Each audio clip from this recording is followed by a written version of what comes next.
السلام عليكم، اهلا بيكم في فيديو جديد. لو انت اول مره بتشوف الفيديو ما تنساش تعمل اشتراك في القناه وتفعل الجرس عشان توصلك الفيديوهات اول باول. كمان ما تنساش تشارك الفيديو مع اصحابك لو عجبك الفيديو، وان شاء الله يعجبك الفيديو. مقدما فيديو النهارده هنشرح فيه مع بعض ازاي بتكتب الارقام في برنامج الوورد عربي وانجليزي.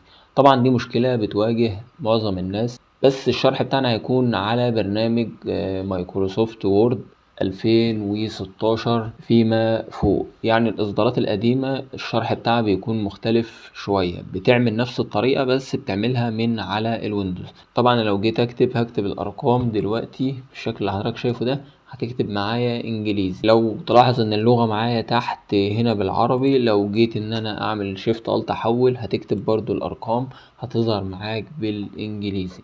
طيب عشان تحل المشكلة دي هتيجي على فايل من هنا، وتيجي على اوبشنز من تحت من هنا. بعد كده هتيجي على ادفانسد او خيارات متقدمة، هتنزل لحد ما تلقى حاجة اللي هي اسمها الارقام، زي ما حضرتك شايف نيومرال دي بالشكل ده.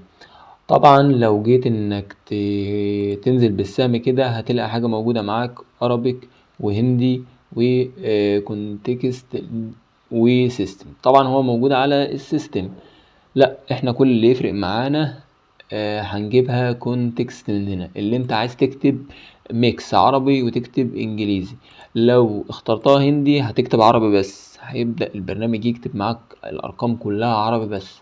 فانت هتختار كونتكست من هنا وتيجي تعمل اوكي من هنا. لو جربنا مثلا انك تكتب هتلاقي اللغة معاك تحت هنا انجليزي، هتعمل برضو ارقام هتكتب معاك بالانجليزي شيفت الت عشان تحول للعربي. هتبدأ تكتب من هنا هتبدأ تكتب معاك عربي بالشكل ده. ده كان حل المشكلة ببساطة. اتمنى ان الفيديو يكون عجبك، وطبعا حابب اوصيك بالاشتراك في القناة وتفعيل الجرس عشان توصلك الفيديوهات اول باول. وما تنساش لايك للفيديو، وشكرا ليكم على المشاهدة.